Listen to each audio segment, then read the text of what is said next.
Hai, Assalamualaikum. Hari ini kita belajar fisika bareng yuk. Jadi, kali ini kita akan bahas materi mengenai besaran. Sebelumnya, ada yang tahu apa itu besaran?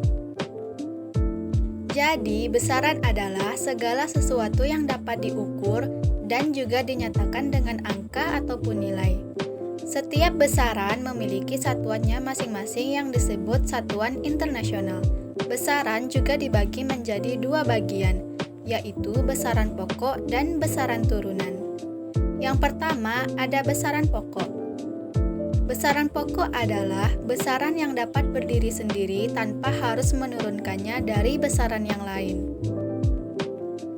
Lalu apa saja sih yang termasuk ke dalam besaran pokok? Yang pertama ada panjang. Satuan dari panjang adalah meter. Yang kedua ada massa. Satuan dari massa adalah kilogram. Yang ketiga ada waktu. Satuan dari waktu adalah second. Yang keempat ada suhu. Satuan dari suhu adalah Kelvin.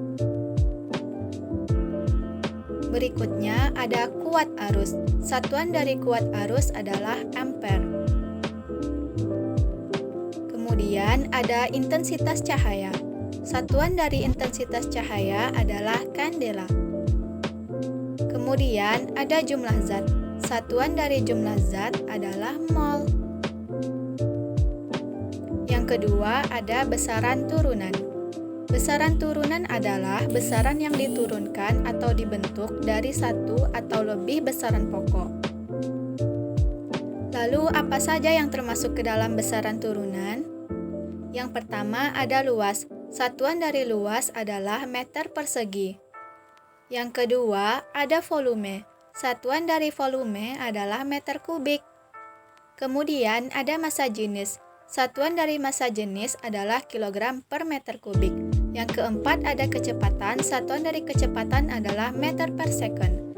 Yang kelima ada percepatan. Satuan dari percepatan adalah newton. Yang keenam ada usaha. Satuan dari usaha disebut juga joule. Yang ketujuh ada tekanan. Satuan dari tekanan adalah newton per meter kuadrat. Yang terakhir ada daya. Satuan dari daya adalah watt.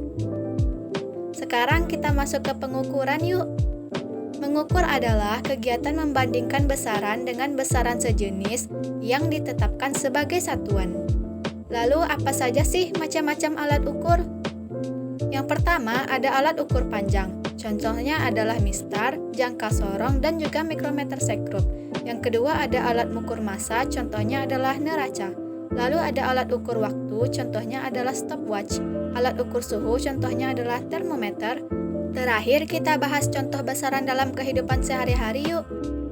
Yang pertama, tinggi badan Andi setelah diukur menggunakan meter adalah 150 cm. Kemudian suhu badan Budi ketika demam dan diukur menggunakan termometer adalah 37 derajat Celcius. Oke, materi besarannya sampai di sini dulu ya. Kita ketemu lagi. Assalamualaikum.